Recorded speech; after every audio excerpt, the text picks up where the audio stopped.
sophomore year of high school. I wasn't really taking it serious. I really didn't think I was gonna play for real. So we start practicing. I have three people in front of me at the moment, like the practice. So the dude in front of me, that was the number one guy. He was a senior. He got a little fat, so they moved him down to the line. Okay, so I'm playing linebacker. So they moved him down to the line, and then two people else in front of me. We had a brand new coach, so I beat out the two people. So we were like in a rotation. So I beat him out, and week one, they told me that I was starting. I was like, what? I was like this skinny kid. I'll drop a little picture for you guys. No, actually. No, actually, we had a little like jamboree, like a preseason game. We had a preseason game, and I played in that preseason game, and I did decent. I was scared and nervous, but I was out there, and I was doing decent. So they had me at number 31. And I was sitting there like, man, okay, I'm playing my role, man. I'm happy. I got like teammates. I'm making friends. I'm doing good. But I am in 31. I'm wearing 31, and it's just like I'm chilling, like it's cool. So I play, like I start. I was in a rotation. It's like a 3-man rotation. So I was in a 3-man rotation, and I was playing, and I was like doing decent or whatnot. And then the first game comes around. We do like good. We blow the team out like 50-0. It's like super cool. Everything's going smooth. The second game goes smooth. You know what I'm saying? Games are going smooth. Basically, I'm rotating in. I'm rotating out. And then the next game after that, I dislocate my shoulder, guys. And I was out for 4 to 6 weeks. So I missed most of the season. By that point, we were already in week 3. So I was gonna miss week 4, week 5, week 6, week 7. Like I was gonna miss week 4, week 5. We had a bye week, so I was gonna miss week 4, week 5, and then maybe week 6. So I forgot to tell you guys, after the little preseason game, we lost one of our players. He was wearing number 10, so they gave me number 10. Like they was moving me up, so they gave me 10, and I was like, cool, I'll take 10. You know what I'm saying? I'll take 10. So, but I missed a few games, and it was like I missed a few games, and the people behind me were doing like super good, so their spot wasn't like at risk. So 1 week we go to DQ High School. I don't know if many of you people know what that is, but we go to DQ High School. They were supposed to be really good that year. They were good, but we ended up losing like 6 to 8 or something like that. So it was a close game. I wasn't playing. I was on the sideline watching, but like in the fourth quarter, this is the week I'm supposed to get back. So in the fourth quarter, we have one of the starting linebackers. He broke his ankle for the year. Keep in mind, we have 2 positions on linebackers. So it's like a Mike and a Will.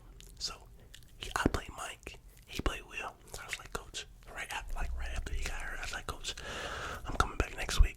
Let's get right. Like I can learn the other position. So what I did was I sucked it up. I learned the other position with the hurt shoulder. I wore the brace for the rest of the year, and I went crazy. Point blank period. I went crazy. So I did good, and it was just like for the rest of the year, it was like the dudes were leaving, so the people were leaving. Wait. I was a freshman. I was a sophomore, and they were juniors in front of me. So the juniors were becoming seniors, and we had twins. So there were 2 twin linebackers. They looked exactly the same, and they both left going into my junior year. So the senior in front of me that moved to D-line, he was gone, and then the 2 juniors that were in front of me, but we were rotating. They left, like they changed schools. They went out. So I'm here sitting in my junior year, like, who's next? So I'm the guy. Miss me, I'm the guy. So I start stepping into that guy role type thing. So I start becoming more of a leader. I start like working harder in the weight room. I started like actually bulking up. So we finished that season. I finished the rest of the season. I finished out. We lost in like the second round of the playoffs. But I did good, you know what I'm saying? I was like 180. I was little, you know what I'm saying? Maybe 175. And I was in there like playing. I was playing hard. So I was raw talent. So that year, in that summer, I worked hard, bro.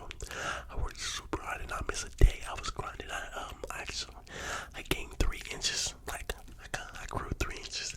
My knees were hurting. I was like hitting puberty. I was growing up type thing. So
really want to go to, honestly. Miami didn't ever come through. Miami took another kid. Recruiting is brutal. So if you want to be in this, like, it's like a business. So I was getting left out to dry, honestly. So I was waiting, man. I was playing my games. I was still doing numbers. They moved me to running back, so I was running the ball as well. So they moved me to running back. I'm slightly frustrated with like the offers and stuff, but I'm going through the season. I'm doing good, man. My senior year, I'm literally bullying these kids. I made All-State, and I was runner-up for Player of the Year for our whole region across Georgia. So I was runner-up. The kid that was in front of me, he went to University of Georgia. So it's safe to say I was dominating. So like 6 games into the season, where I'm at is I have offers, but not the offers I want. I am doing crazy. I'm graduating high school early, so I have to sign in December. So Middle Tennessee State University. So let me explain to y'all some backstory. So Florida FAMU, where I told you guys my very first offer was, their coaching staff left, so they went to Middle Tennessee State, which is another school in Tennessee, and I really wanted to go to Middle Tennessee, but I really wanted to go to Middle Tennessee, and the coaches were like playing with me, so I ended up not going. So the end of the season rolls around, I started looking at historically black colleges, so HBCUs to go to. So I wanted to go to the best, only the best. So I started looking at the North Carolina A&T, which is a really good school for football and like class and stuff. So it was between. So let me slow down. My senior year keeps going, and we finish the season. No new offers for real, no crazy new offers. But I have a few offers. Like I had options. I wasn't left out to try. I had 22 offers coming out of high school. So 22 offers. I'm still waiting on the big ones. And I hit South Alabama up, and I wanted to commit. I told them I wanted to like go to this school, University of South Alabama. I wanted to go to this school. I wanted to do all this. They told me that they wanted to take a junior college kid instead of me. So a junior college is like a kid maybe like 2-3 years older than me, and they want to play right now. So basically, South Alabama took a junior college kid instead of me. So they left me hanging out to dry. Bowling Green University already had more people commit, so they left me out to dry. So it's my senior year. I have 4 offers that I'm considering. The end of the season comes around, and more coaches are coming to see me. So more coaches come to see me. That's when ETSU, the school I'm at right now, they came to me while I was in lunch. Like when I was in lunch, my coach called me. He was like, "There's some people that want to come see you." So they came and saw me, and we were in lunchtime, and they offered me like maybe an hour after. So they offered me. I was like thankful for the offer, but it was also another in-state school. Like that was super good. Like they're ranked super good right now, but they were in-state, and it's called Kennesaw. They offered me late, so I'll show you guys a picture. Their whole coaching staff came to my house and sat in my living room and talked to me for like an hour. Whole coaching staff, like it was like 8 of them. I was like scared. I was like super scared, bro. So they were like super scared, and they were doing house visits. So towards the end of the year, you can do house visits. So I had 3 house visits. I had Tennessee State come to my house, Tennessee State University. So I'm not talking Tennessee State. ETSU, so the school I'm at right now, they're recruiting me. They came to my house in Kennesaw State. Kennesaw State pulled up in like a truck. But the biggest thing with me, I didn't want to stay home, so I didn't stay home. So I kept I came to ETSU, and the year I came, we were 3-8. We are 5-0 right now. So when I come here, and it's like I commit, like they offer me like December. At the beginning of December, I go on an official visit, and I committed to the school. It's like I told them I want to come here, so they brought me in. Me and my roommate, I showed you guys in the room tour video. We came in January 2020. It's starting to get to the stuff, but January 2020, and the COVID stuff kind of messed us up. But we're not gonna talk about that. But the biggest lessons that I learned from that was be patient. Like you gotta be patient, man, because everything's gonna work itself out. And I was figuring out you gotta make decisions quick, because this football recruiting stuff is all business, man. It's super business, man. People not trying to lose their jobs, and you gotta move on your So if I can give you guys any advice, man, move on your feet. You definitely have to move quick on your feet, and you have to be like communicate with all these coaches, because like bro, when I told you I had so many coaches like in my phone, like